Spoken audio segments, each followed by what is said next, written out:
नाम से ही स्पष्ट है, त्रिकोण कहने का मतलब जिसमें 3 कोण हो। कहने का मतलब अगर हम ऐसे कर देंगे, एक कोण यहाँ पर, एक कोण यहाँ पर, एक कोण यहाँ पर, और इसको हम मिला देंगे तो ये हमारा त्रिकोणमिति हो गया। ऐसा नहीं होता है। त्रिकोणमिति का मतलब ये होता है 3 कोण तो होना चाहिए लेकिन एक समकोण होना चाहिए। भाई समकोण क्या होता है वो भी हम आपको सिंपल भाषा में समझा देते हैं। देखो समकोण कहने का मतलब ये होता है, अगर यहाँ पर एक एगो बिंदु, मतलब एगो कोण यहाँ पर हो गया और एगो कोण यहाँ पर हो गया और एगो कोण यहाँ पर हो गया, मतलब जिसको हम एंगल कहते हैं। अगर इसको हम ऐसे करके और ऐसे करके मिलाएंगे तो हम ध्यान से देखेंगे, ये जो है ना इतना बड़ा है लेकिन ये जो है इतना छोटा है और ये भी इतना छोटा है। इसको ही हम त्रिकोणमिति कहते हैं। त्रिकोणमिति का सिंपल भाषा में ये होता है जिसमें 3 कोण होता है लेकिन एगो जो कोण होता है समकोण होता है। समकोण कहने का मतलब सबसे लंबा होता है, इससे भी लंबा है, इससे भी लंबा है, लेकिन ये जो है बहुत ही लंबा है, इसलिए इसको हम त्रिकोणमिति कहते हैं। और त्रिकोणमिति में हम क्या ज्ञात करते हैं, या तो हमें लंब देता है, या तो हमें आधार देता है, या तो कुछ मतलब ज्ञात करने के लिए बोलता है। लेकिन हम कैसे समझ पाएंगे ये समकोण त्रिभुज है या समकोण त्रिभुज नहीं है? तो सबसे पहली बात यहाँ पर ये देखने के लिए मिलता है, देखो समकोण त्रिभुज कहने का मतलब होता है 90 डिग्री, मतलब 90 डिग्री का एंगल जो होगा होना चाहिए। हम ये तो समझ लिए, लेकिन देखो कोई पूछेगा यहाँ पर है, यहाँ पर ऐसे पार देंगे, ये लंबा वाला ये वाला।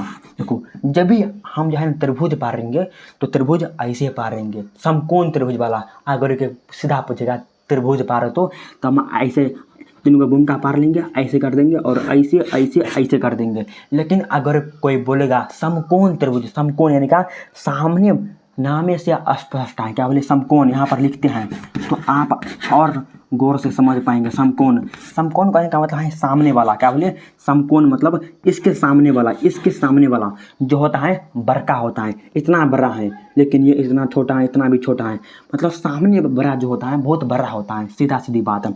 लेकिन ये जो होता है इसको हम कर्ण कहते हैं, क्या बोले इसको हम कर्ण कहते हैं, इसको हम कर्ण कहते हैं। और ये जो है ना जो भी ठरा होता है इसको लंब कहते हैं, क्या बोले इसको हम लंब कहते हैं, इसको लंब कहते हैं। और ये जो है ना ये निचला वाला जो होता है इसको हम आधार कहते हैं। लेकिन बहुत व्यक्ति इसमें कन्फ्यूज करा देता है, कौन लंब होता है, कौन आधार होता है और कौन हमारे पास कर्ण होता है।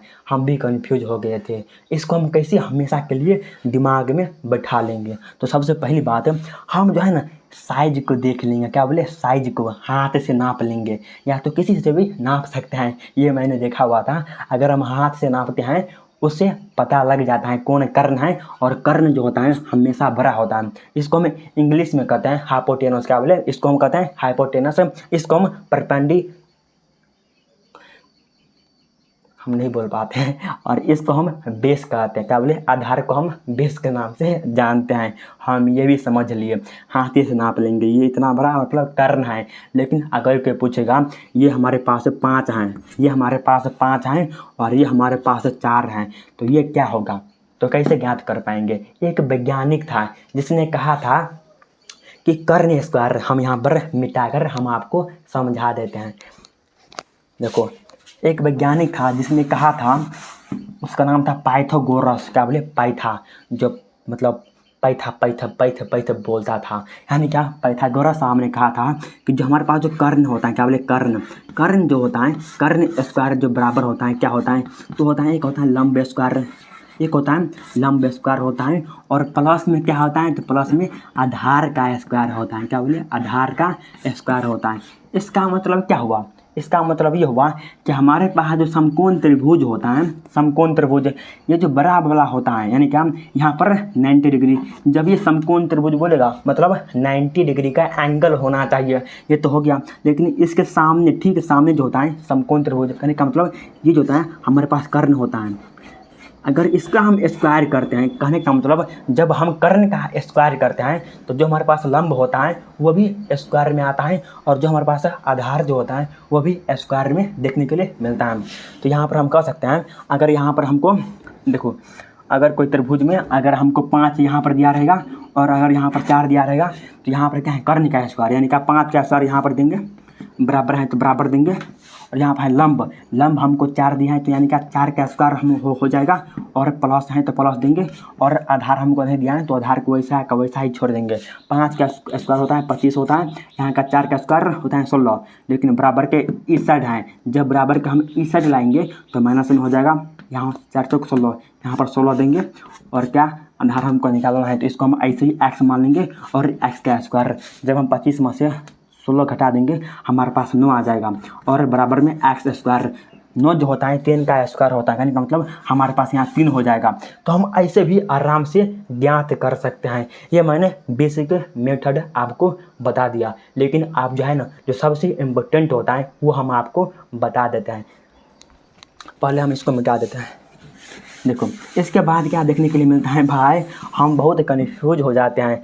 साइन थीटा में क्या होता है भाई, टेन थीटा में क्या होता है, और सेक थीटा में क्या देखने के लिए मिलता है, और कोसेक थीटा में क्या देखने के लिए मिलता है। हम इसमें बहुत कन्फ्यूज हो जाते हैं। इसको भी सिंपल भाषा में समझाने का मैं प्रयास करता हूँ। देखो हमारे पास जो साइन थीटा होता है ना, साइन थीटा सबसे पहली बात ऊपर में लिख लेंगे साइन थीटा, हाँ भाई साइन थीटा लिख लिए। उसके बाद लिखेंगे कोस थीटा, क्या बोले कोस थीटा। उसके बाद टेन थीटा, और इसके बट्टे में हम क्या लिखेंगे, इसके बट्टे में लिखेंगे कोसेक थीटा, क्या बोले कोसेक थीटा। उसके बाद यहाँ पर लिखेंगे हम सेक थीटा, हाँ भाई सेक थीटा लिख लिए। उसके बाद यहाँ पर लिखेंगे कोट थीटा, हाँ। आखिर इसको हम याद कैसे रखेंगे, तो एक फार्मूला होता है, ट्रिक होता है, इसको हम कहते हैं लाल काका। यहाँ पर लिखेंगे L क्या हो गया, लाल हो गया।